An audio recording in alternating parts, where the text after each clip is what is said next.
Now we're going to look at solving absolute value inequalities. And before we can solve an absolute value inequality, we must remove the bars. It's similar in concept to what we did when we solved absolute value equations, but there's a little more to take into account here. There's one method of removing the bars for less than problems, and there's going to be another method of removing the bars for greater than problems. These problems are not difficult if you learn how to remove the bars, but it's been my experience that a lot of people just kind of gloss over it and they don't take the time to understand the differences between the two methods, and so they use the wrong method, or they mix up the two methods and use parts of both and don't get either one right. So take the time to get straight in your head what's the difference between less than problems and greater than problems. To help us figure out the two methods, we're going to do a little experiment here. We're going to solve absolute value of x is less than or equal to 2 by trial and error. So what I want us to do is just stick each one of these numbers in the bars and see if each one makes the inequality true or not. So first, let's think about absolute value of -4. We know the absolute value of -4 is +4. Does that make this inequality true? Is 4 less than or equal to 2? And the answer is no. So -4 would not be part of the solution here. Try absolute value of -3. That's +3. Does that make the inequality true? And the answer is no again. And now try 2. The absolute value of -2 is +2. If I put a +2 here, that does make the inequality true because we have less than or equal to 2. So I'm going to put a dot on my -2 to show that it's part of the solution. And now let's try the same thing with -1. -1 absolute value is +1. That does make the inequality true, so that is part of the solution. And everything between these numbers will also be part of the solution. And now let's try 0. Absolute value of 0 does make the inequality true. 1 makes the inequality true, and 2 also makes the inequality true. Now when you try 3, all of a sudden the absolute value of 3 is not less than or equal to 2. And 4 does not work either. And so we see that all of the numbers between -2 and +2 became part of our solution. Now, doesn't that look to you like the answer to a 3-part inequality? Remember how those were always in between two numbers? And the less than problems will also always have answers that are between two numbers. The solution would look like this: bracket -2 to +2, bracket. And now let's do the same thing with greater than. So same number line, almost the same problem, but this time we have a greater than or equal to. So this time when we put -4 in the bars, the absolute value of -4 is +4. That is greater than 2, so that makes the inequality true. So that gets a dot. And -3 also makes the inequality true, so that gets a dot. And -2 makes it true as well, so that gets a dot. Now when you try 1, 1 does not make this inequality true, so that does not. 0 does not. 1 does not. 2 does make the inequality true, the same way that -2 made it true. And 3 makes it true, and 4 makes it true. And so we see that our solution is all the numbers that go in this direction and all the numbers that go in this direction. And so the interval this time is from -infinity to -2, bracket, union from 2 to infinity. And so this looks like the answers to two different problems. This would be the answer to x is less than or equal to -2, and this would be the answer to x is greater than +2. And so we're going to see that when we solve a greater than absolute value problem, the thing to do is going to be to write two inequalities. One where what's inside the bars is less than the negative, see, that would give us this end of the graph, and one where what's inside the bars is greater than the positive, and that would give us this side of the graph. So you do need the negative and the positive in your two separate inequalities in order to create this gap here in the middle. So this is what it boils down to for any positive number c. If you have absolute value less than or equal to a positive number c, your inequality solution is going to be the interval between negative c and positive c. I put brackets here because I have the or equal to bar, but if you didn't have that, you'd just have parentheses here. Either way, you get the interval between negative c and positive c. And this looks like a three-part inequality solution. So the way to remove the bars is to write this in three-part form. You say x, and whatever this symbol is, you put it on both ends, and then you put negative c and positive c. That's how you get from absolute value form to three-part inequality form. Take a look at it. See, all that we do is we isolate the bars, then we remove the bars, that goes in the middle. Less than signs on both sides. If you have less than or equal to, use that. And then for this positive number here, the negative will go on the left end and the positive will go on the right end. And we can solve this using our three-part method. Okay, now for greater than problems, it's entirely different. Greater than solutions don't go between the two numbers, they go beyond the two numbers. And so this requires solving two separate inequalities. Remember, this c here is positive. So what you do is you take the bars off and you write what's inside the bars is less than or equal to negative c. Or, if you don't have an or equal to, then you don't put the or equal to here. Or, the word or is important. You write what was inside the bars is greater than positive c. Or in this case, greater than or equal to. And then you would solve each of these, and your solution would be this interval union this interval. Okay, so one more time. If it's a less than, you're going to put it in three-part form, and your answer is going to be in between the two numbers. If it's a greater than, you're going to write two separate equations separated by the word or, and you're going to have two separate intervals joined by the union sign. Now here's why it's important that you use the word or. If you use the word and, you're going back to three-part form.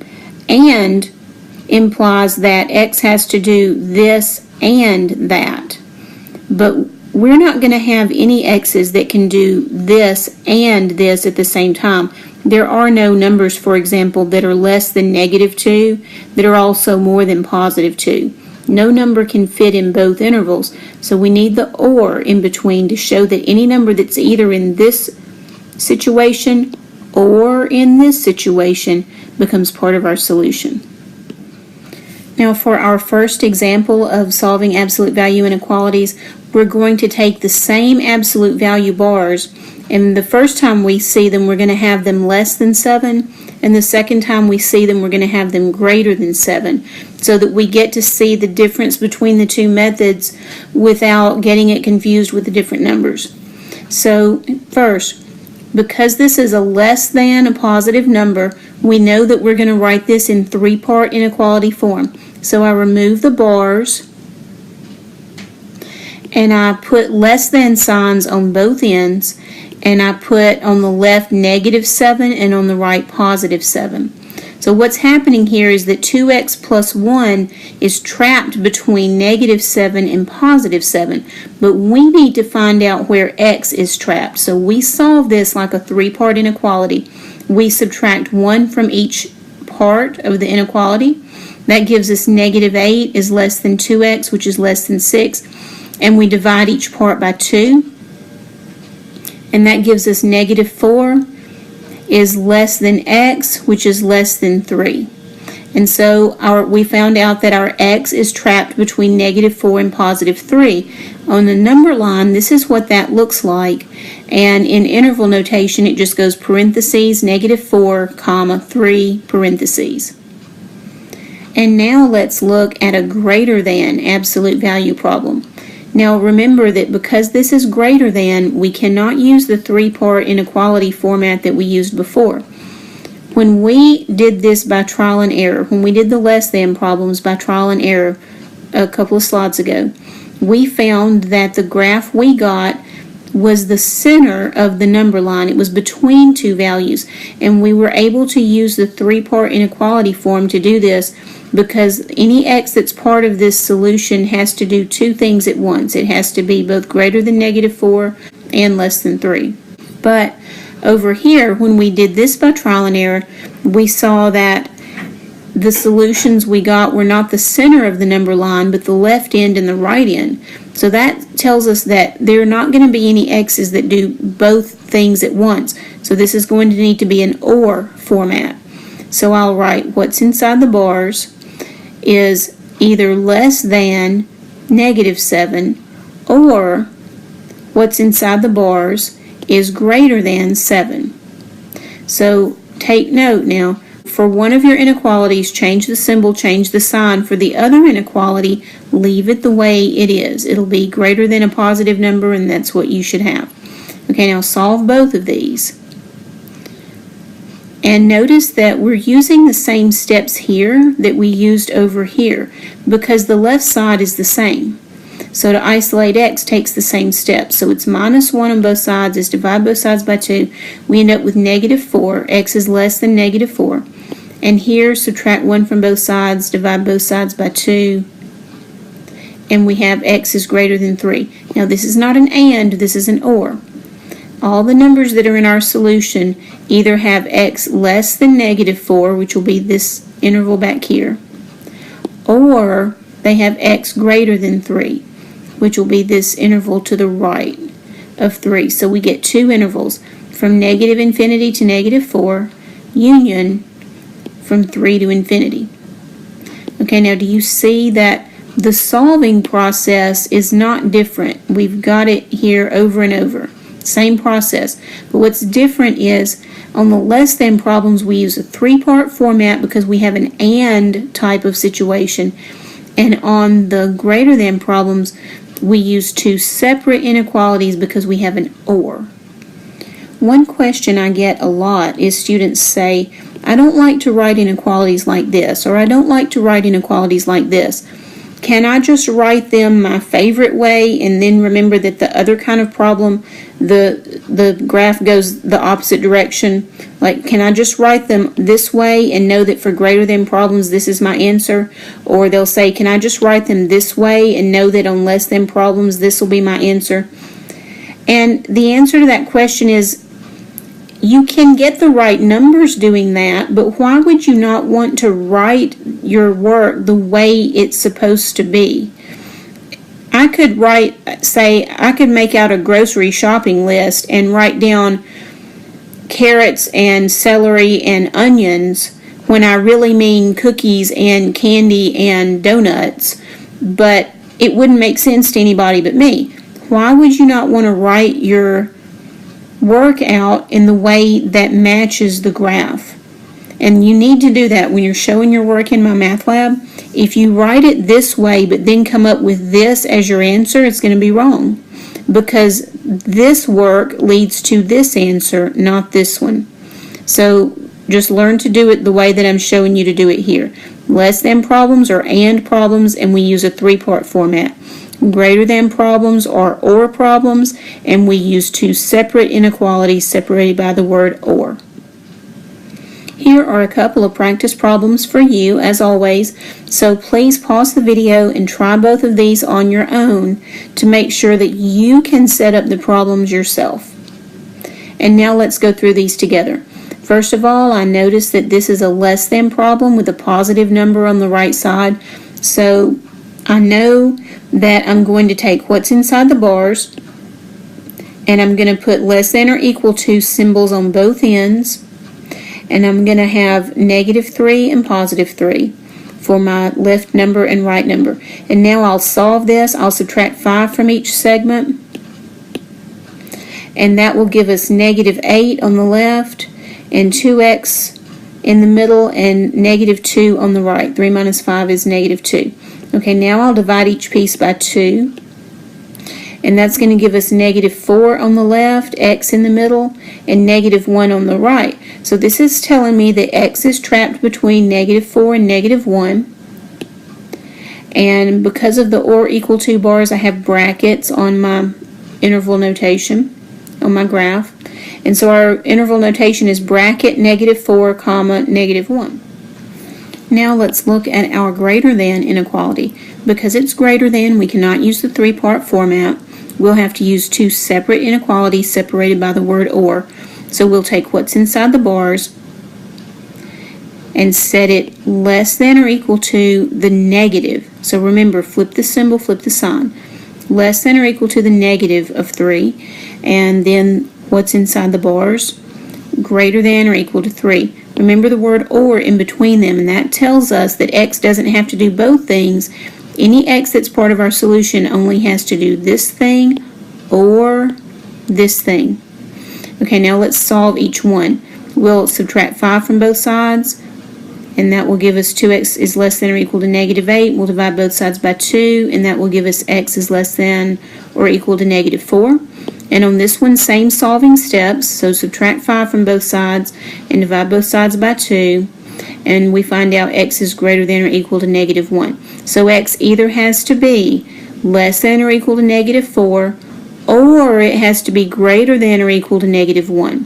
So when you put that on the number line, it's this interval to the left of -4 or this interval to the right of -1.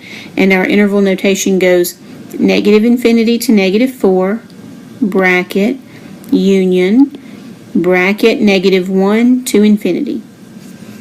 Here is example 3. And notice that we have another absolute value inequality, but before we can remove the bars and solve this one, we'll need to get rid of this -1. So let's start by adding 1 to both sides, and that gives us absolute value of 2 minus 7x is greater than 5. Now, because this is a greater than a positive number type of problem, when we remove the bars, we'll write two separate inequalities separated by the word or.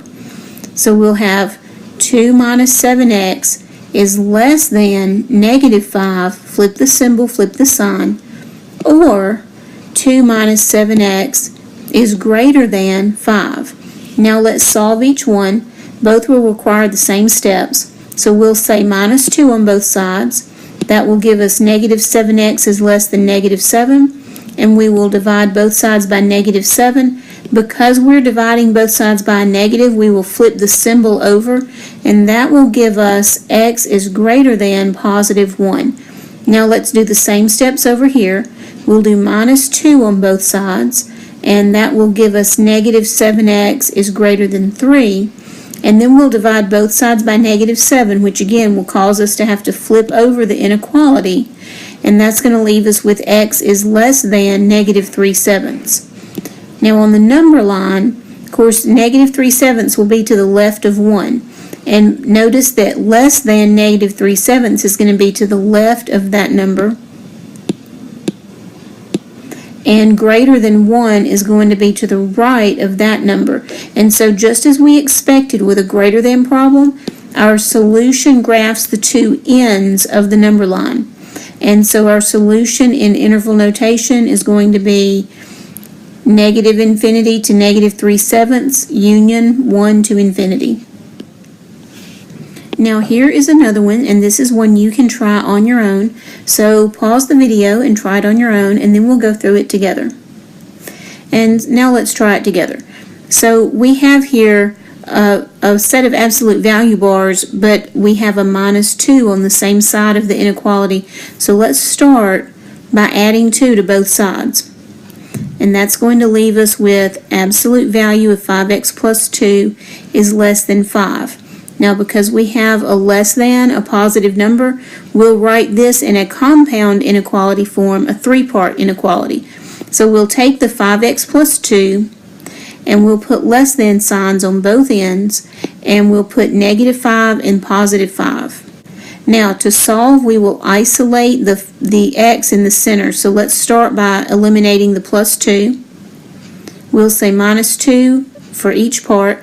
That will give us -7 is less than 5x, which is less than 3. And now let's divide each part by 5. And that's going to give us -7/5 is less than x, which is less than 3/5. So as expected, x is going to be in the center of the number line, here between the two numbers. And we put parentheses because we don't have the or equal to mark under our symbol. And then the interval notation will be from -7/5 to 3/5. The last thing we'll look at together in this section is absolute value inequalities special cases. We talked about special cases of absolute value equations, and remember we found out that if you have an absolute value equal to a negative, that solution is empty set, or we say no solution. Well, we encounter a similar thing with solutions to absolute value inequalities where the right side is a negative number. So remember, an absolute value is always positive. So it's not possible for an absolute value to be less than a negative number. If you have an absolute value that's supposed to be less than -c, that solution is going to be the empty set because there's no value of x that can make a positive number be less than a negative. On the other hand, if you have an absolute value greater than -c, no matter what value of x you have, when you turn it positive, it's guaranteed to be greater than whatever negative is on the right side. So in this situation, the solution is all real numbers. So I wouldn't try to memorize this. I think I would just try to use common sense. It's not possible to have a positive number that's less than a negative, so that solution is empty set. It's guaranteed that any positive number will be greater than a negative, so that solution is going to be all real numbers. So let's look at a couple together. All right, we have here example 4. It says absolute value of 2 minus 5x is greater than or equal to -4. Well, let's think about it. No matter what x is, by the time you run x through the left side and turn it positive, it's guaranteed to be greater than -4. So every value of x will do that. So that solution is all real numbers. On the right side, we have absolute value of 4x minus 7 is less than -3. Now in this case, any positive number is guaranteed to be bigger than a negative number. So it's not possible for us to have an x that will make the left side less than -3. And therefore, on this one, x is the empty set, or we have no solution. Okay, now pause the video and think about both of these on your own before you look at the answers. And now let's look at them together. Okay, absolute value of 6 minus 3x is less than -11. The left side is a positive. It's not possible for any value of x to make a positive number less than a negative number. So that one's no solution. And on the right side, 10 minus 4x absolute value greater than or equal to -4. Well, no matter what x is, when you turn the result of the left side positive, you're guaranteed to have a value that's greater than -4. And so that solution is all real numbers.